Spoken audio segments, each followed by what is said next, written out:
A very warm good morning to all my dear students.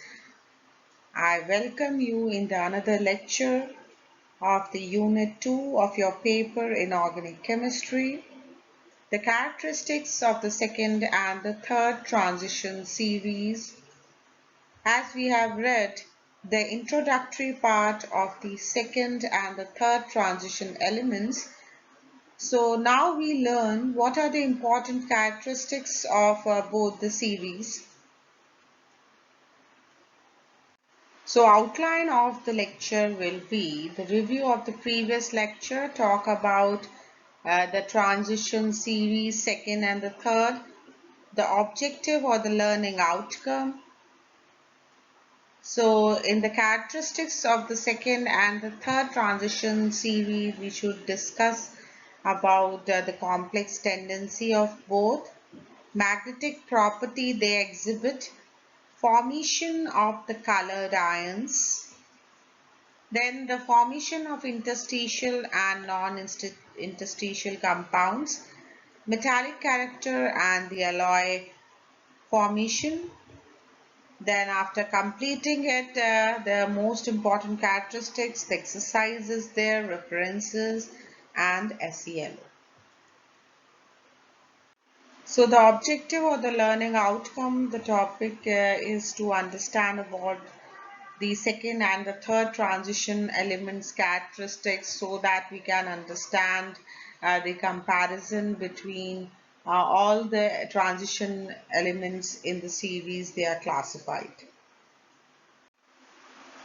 So in the previous lecture we have introduced both the series and their elements, and we have talked about their electronic configuration as the number of electrons lying in the 4D subshell.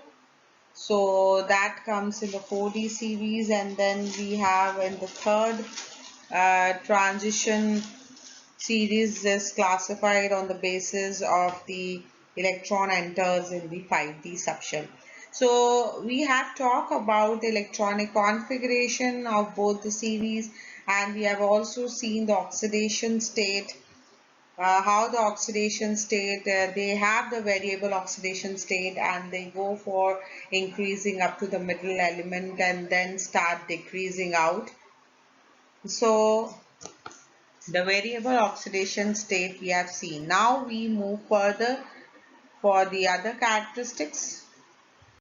So as we talk about the complex tendency of the 4D series, and we all know the transition element is having this rich property of formation of the complex because of the electropositive character they possesses. So the complex formation tendency found in the elements of the second transition series is less pronounced and less variability as compared to the first transition elements, because they are weakly electropositive in nature and they do not form the stable complexes with the wide range of the ligand as the first transition series elements form.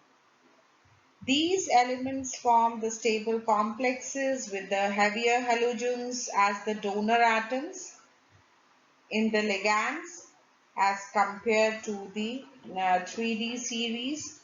So with a heavier halogens and with some ligands having the donor atoms, they form the stable complexes, but not a variety of the complex as the first transition elements form because of their weak electropositive character. They also form the pi complexes with the carbonyl as a ligand, and 4D series show common as well as unusual coordination number, which may be 4, 6 and even more than 6. So 4 and 6 coordination number complexes are formed by the 4D series, and even more than that it has also been found. The examples are available for most of the transition series in the various oxidation state.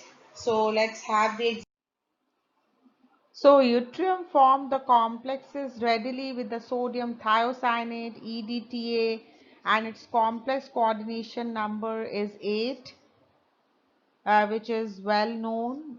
Zirconium is also formed the halo complexes of the type with the halides. So here are the examples of the zirconium halide complexes. It also formed the complex with the oxalate ligand biphenyl.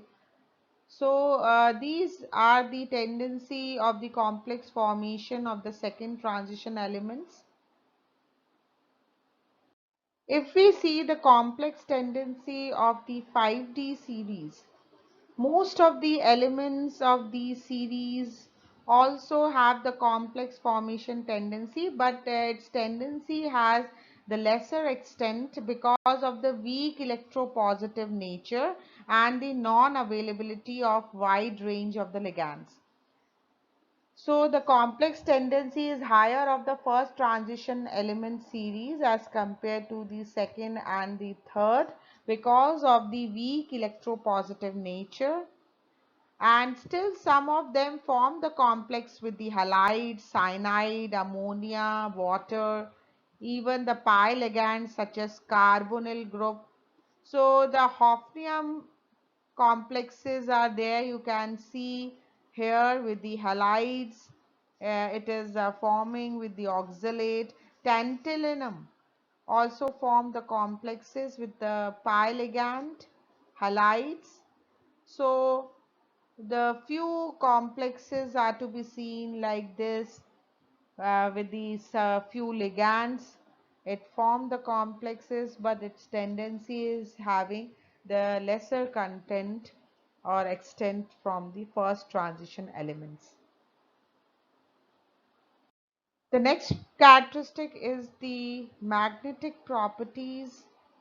The element of the second transition element exhibit paramagnetism, and which is due to the presence of the unpaired d electron in the elemental or the ionic forms. And it has been observed that the magnetic moment, a measure of the magnetism in the substances, it goes on increasing with the increased number of the unpaired electrons. So they behave as the paramagnetic in nature due to the presence of the unpaired electrons. So the elements of the second transition elements are also having this characteristic paramagnetism, and it can easily calculate its magnetic moment.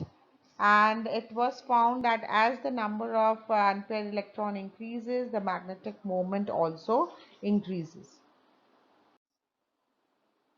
Formation of the colored ions. Yes, the elements of the second transition series also form the colored ions as the first transition elements when they are in solid or in the solution state. And why they go for forming that colored ions or the compounds or the complexes? Because they are having the unpaired electrons, and due to the dd transition, the d orbitals, the degenerate orbitals go on splitting out into the various energy levels, and in that energy levels it undergo the dd transitions. The cations having the vacant or the completely filled d orbitals are always colorless. So if they are not having the unpaired electron, either empty filled d orbital is there or fully filled. D0 is the empty filled, D10 is the fully filled. In this case of this series, they are found to be colorless, but those which is having the partly filled d orbitals or the unpaired electrons, they are always colored. So the cations having all the electrons paired in the d orbitals or no electron will be colorless, but if they are having partly d orbitals, partly filled d orbitals, so they are always colored, and we can say N is representing the number of the unpaired electron in d subshell. So we can say N0 is colorless and 10 is colorless, while those from N1 to 5, they are always colored.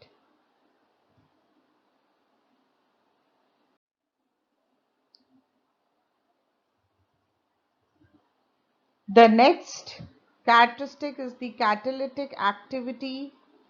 Like the elements of the first transition series, the second series also show the catalytic activity, and they act as the catalyst in various industrial manufacturing process because they are capable of forming the intermediate products with the reactants and have the active centers on their surface in the activated state, which can activate the reactants for the desired reactions.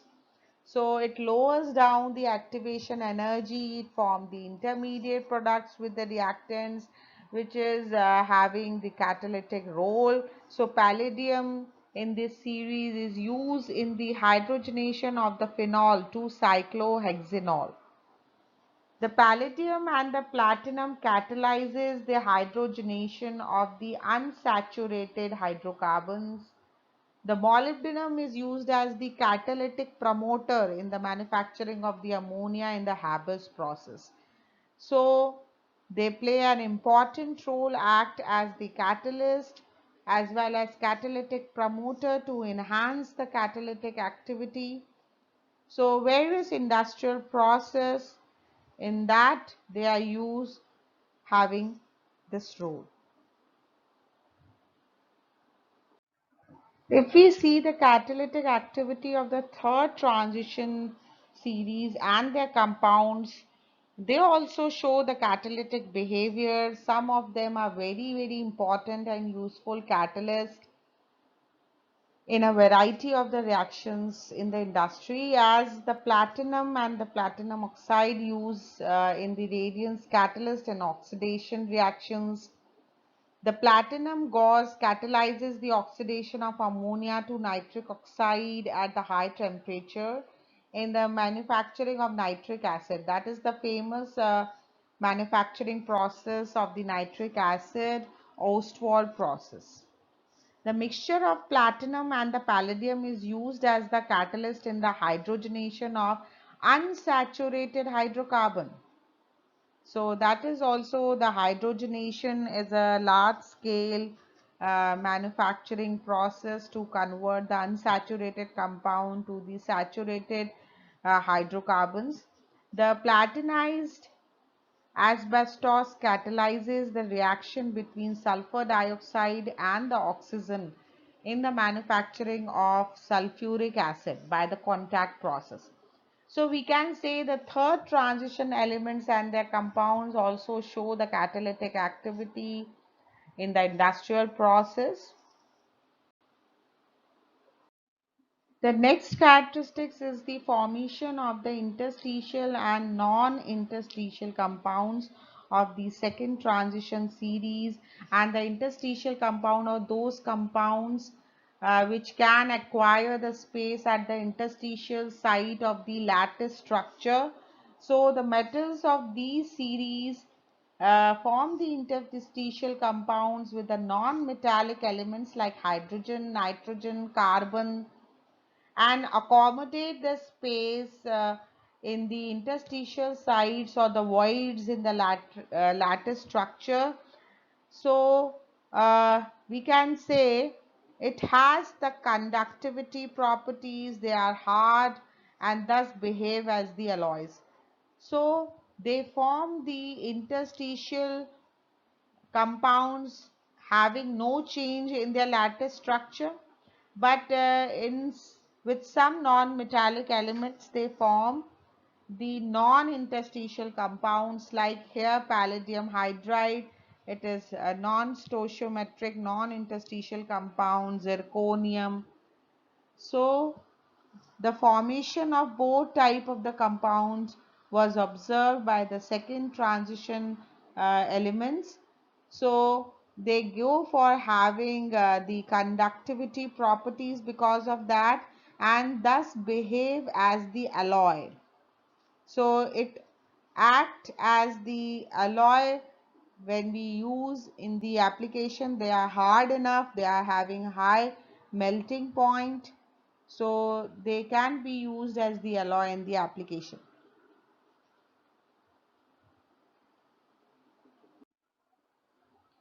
The elements of the third transition elements also form the interstitial and the non-interstitial compounds with non-metallic elements like hydrogen, carbon, nitrogen.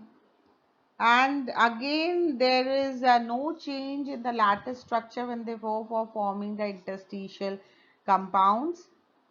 And in some of the few elements form the non-interstitial compounds like tantalum hydride 0.78. It is representing non-stoichiometric or the non-interstitial compounds. So that is known as the non-stoichiometric type. And such compounds have the semi-conductivity properties and the center of colors. Because they undergo non-stoichiometric compounds, so they have the tendency of the semiconductors properties, and they act as the center of the transitions can be possible. So according to that, they act as the center of the colors. So both type of the second transition series and the third transition series both acquiring the formation of the interstitial and the non-interstitial compounds, and it it is responsible for having the conductivity properties or the semiconductivity properties in the elements.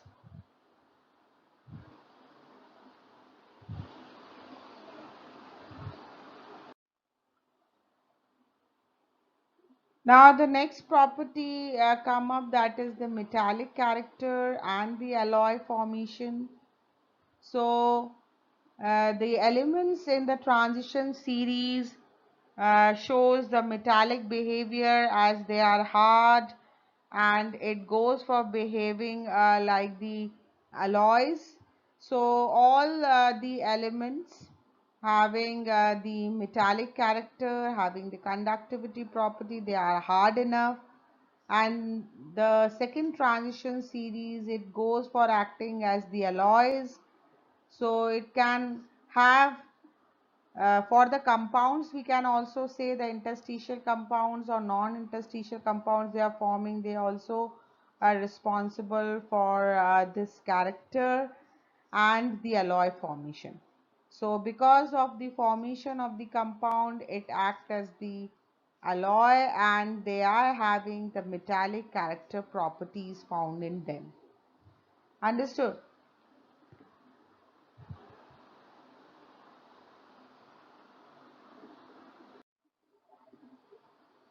If we see the metallic character and the alloy formation property of the third transition elements, so most of these elements are the metals having the strong metallic properties. They are hard enough, and some of them are malleable and ductile, specifically in this series gold and platinum. They are highly malleable and the ductile, and all the elements are solids in these series except the mercury, and mercury is among all the d block elements exist in the liquid form at the ordinary temperature. They are very good conductors of the heat and the electricity, but the tendency of the alloy formation of the third transition elements as compared to the second and the first, they have the lesser tendency to form the alloy. Yes, but few elements they exhibit in the alloy formation. But if we compare it with the first and the second, it is having the lesser tendency.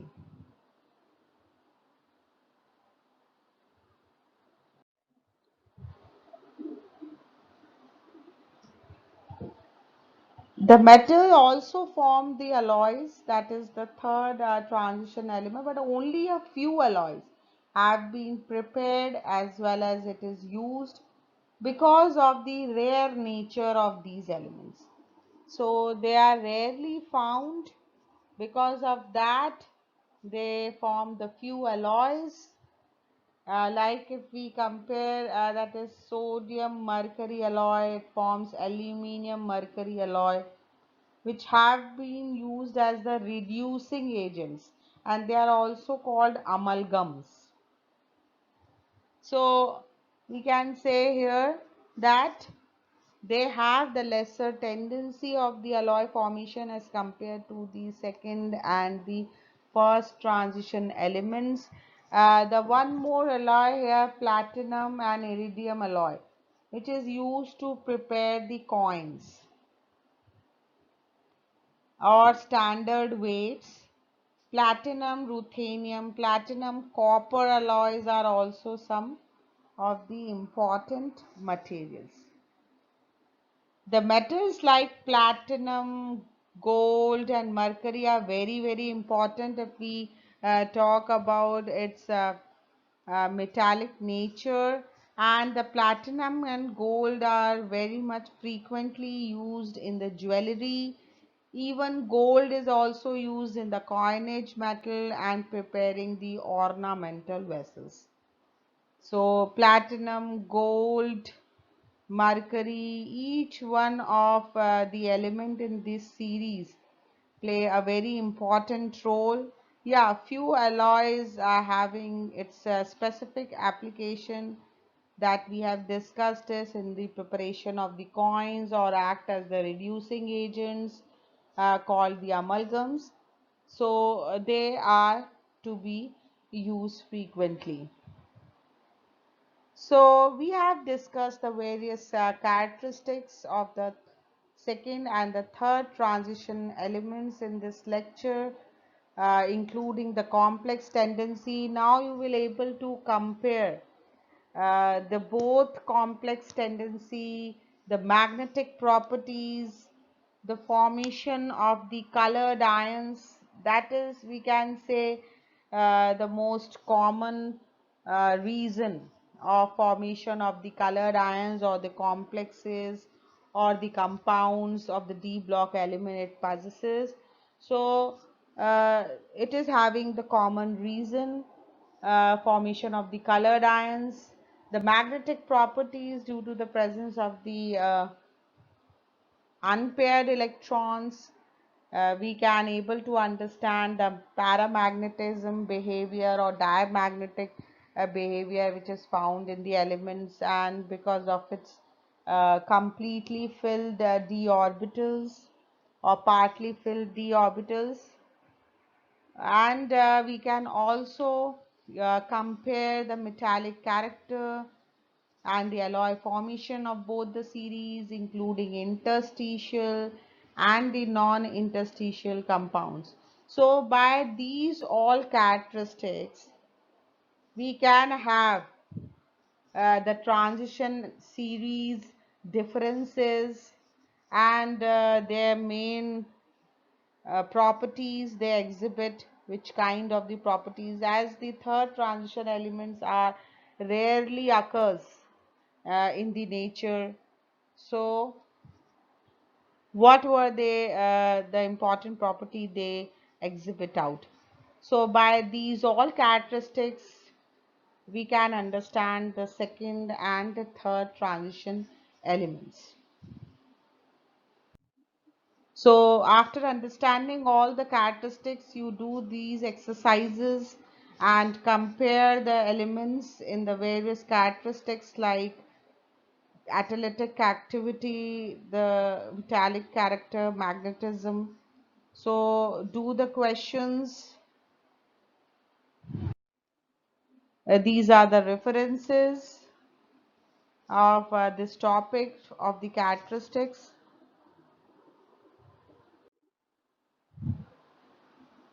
the SELO, student effective learning outcome.